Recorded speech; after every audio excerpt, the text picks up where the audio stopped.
Hey guys, it's me, Natalie Chronicles, or if you're from my Instagram, Nata by Design, or if you know me in real life, Natalie. And in today's video, I'm going to be starting this new mini-series where I teach you guys how to sew.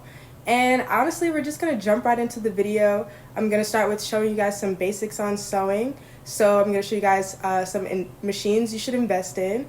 I'm going to give you a brief description on patterns, as well as some tools you should invest in, how to string your machine, and then I'm going to do a little tutorial on how to sew. You guys, we're going to be making some satin pillowcases for all those natural ladies out there, and guys, if you need a satin pillowcase because waves or whatever. But yeah, so yeah, let's just go ahead and jump right in.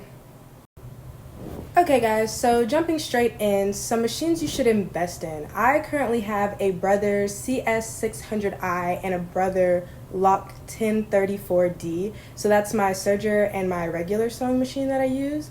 And when doing research for this video, I actually found out that my Brother's regular sewing machine is actually sold out on Amazon. So they currently do not have that sewing machine online on Amazon right now. So I went straight to Walmart, and my first sewing machine that I got was from Walmart, and that was an LX3817, and I'm going to put these, you're going to see it all on the screen, or a JX2517, and those are both $76 at Walmart. So those are some really good like beginner sewing machines that I would like literally recommend to anyone to get. I'm pretty sure two of my friends recently just got the JX2517, and yeah, those are pretty chill. I also did see my machine, my CS600i at Walmart for $156. When I purchased it on Amazon, it was $120. So it's about $30 more. If you're just doing simple projects, then obviously you don't want to spend $150 on a sewing machine. So that's just some stuff I wanted to kind of plug in there. Throughout the rest of this mini-series, we will be doing hand sewing projects though, so there's always, you know, a way. You don't need to get a sewing machine. You can hand sew your projects.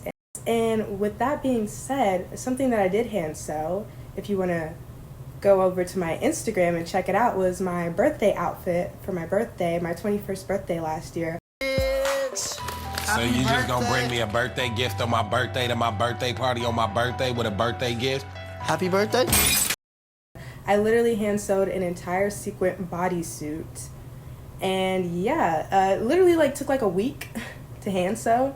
And not even just the bodysuit, I also made a matching like dress with fringe. So go ahead and check out my Instagram, Nata by Design, if you're not already following me. So continuing straight along into this video, we're gonna jump into patterns. Now, when I thought of the definition for patterns, I started tripping. Like, I was like, patterns are... So I Googled it. And a pattern is a template from which the parts of a garment are traced onto fabric before being cut out and assembled. So that's what a pattern is. We are going to be making a pillowcase, like I said earlier. So I'm just gonna kind of walk you guys through the steps of this pillowcase. In terms of the pillowcase, I'm using a very large pillow. So I'm just gonna use a ruler, and I'm gonna measure my pillow, and I'm gonna trace that onto some paper. So in terms of fold, what you need to know about a fold is basically a fold is what you do to your pattern so you don't have a seam. So when everything's cut out, you have the fold, you unfold it, or you unfold it, and now you don't have a seam. Side note, I kind of just wanted to add in there, another reason for the fold is so that everything is symmetrical. So when you have a fold and you unfold it, if it's all cut out the exact same way and you unfold it, everything's going to be even. That's basically what I'm going to show you guys in terms of the fold when you make a pattern, but we're going to go into detail with all of this later in another video when I go into patterns. Patterns is going to be its own video, okay? I'm going to, like, literally, I'm going to stress you guys out about patterns at another date. So that's basically what a pattern is. Okay guys, so now we're on to the fun part where we're actually going to be touching the machine. So at this rate, I guess you could pull yours out. We can do this together if you want. I'm sorry I said touching the machine. I'm sorry. So the first part, when stringing your machine, you're going to want to go ahead and load up your bobbin. So this is a bobbin. This is just a small little plastic piece in which we're going to put some thread on it. So So you're going to put your bobbin at the top of your machine, and you're going to go ahead and load up some thread. You're going to want to put your thread through your tension. The tension is a bit different when loading a bobbin from when you actually string the machine. So after you put the tension through, you're going to want to go ahead and put the string through your plastic bobbin piece, and then you're going to want to lock that in place. And then once you lock it, it's going to tell the machine that, hey, this person wants to thread their bobbin. They don't want to sew, they want to thread their bobbin. And that's going to go ahead, when you press the foot, it's going to go ahead and spin the bobbin so that you can go ahead and load this bad guy up. And you really want to put a lot of thread in your bobbin, because as you see, it's not that big. And so this has to be in your machine when you're sewing. So obviously you're going to have to go back and do your bobbin a few times. So after you get your bobbin done, you're going to want to go ahead and place this at the bottom of your machine. Get it locked and loaded in there. Follow the instructions for what it says to pull around the circle. And you're going to want to go ahead and cut it. Put your clear plate back on. Close that. And then we're going to go back to the top with our original thread. And we're going to put that through the tension. We're going to pull it out of however it was before. We're going to put it back through the regular tension. As you can see, it's a bit different from how we kind of winded it the first time. And then if you look on your machine, it literally tells you how to string it. So it has a 1. You're going to go ahead and put it through 1. Goes all the way down to 2. Loop back up through 3. Comes down again to 4. I'm pretty sure 5 is like put it straight through the needle. And if you get my machine has like an automatic like needle thread, like it'll thread your needle for you. But it takes a lot to do that. When, you know, I'm a professional, I can just bing right through there, and it's in that guy. So yeah, so you just put the thread through the needle, and yes, your machine is now threaded. That seems so simple, right? Because it was. Okay, guys, so I'm about to perform some witchcraft. I'm sorry, this got deep. It got weird. I haven't done this yet. I'm going to do it after I film this interview-like portion. So I'm basically going to be explaining to you something I have yet to have done, but because I know how to do it, I can do this. And that's how you know I'm qualified for the job. Okay, you guys, so I actually wrote it out a little though. I'm going to take 2 pieces of fabric that I have already cut out. I'm going to choose to put my 2 right sides together, and this is how I'm going to line it up. Now, so I'm going to show you guys how I use pins and clips and sort of the difference in those 2 sort of mechanisms. So now we're going to take this to the sewing machine.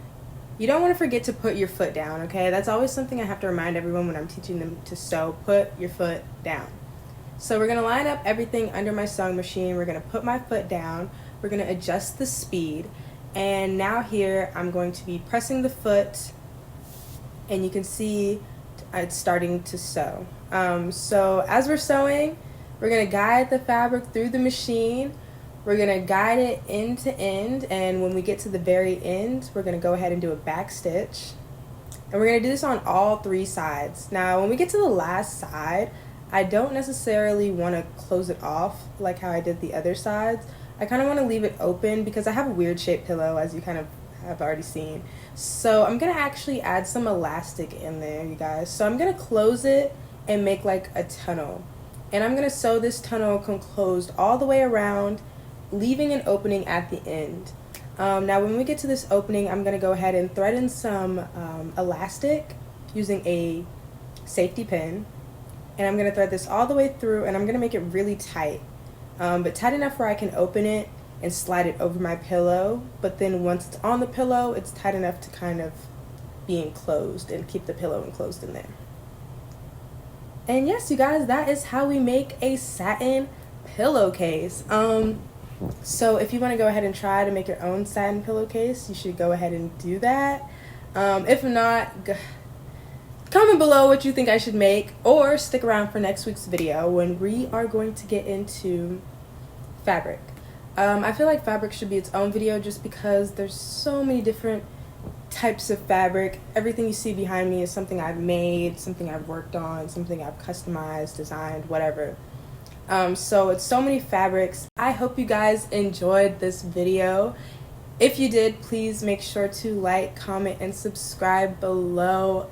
I haven't made a YouTube video in so long. Like, I literally even did my makeup. Like, I'm trying to look decent for this. Like, I actually want to put, like, I actually want this to be something, you guys. So, yes, like, comment, and subscribe. In next week's video, I also want to do a Q&A.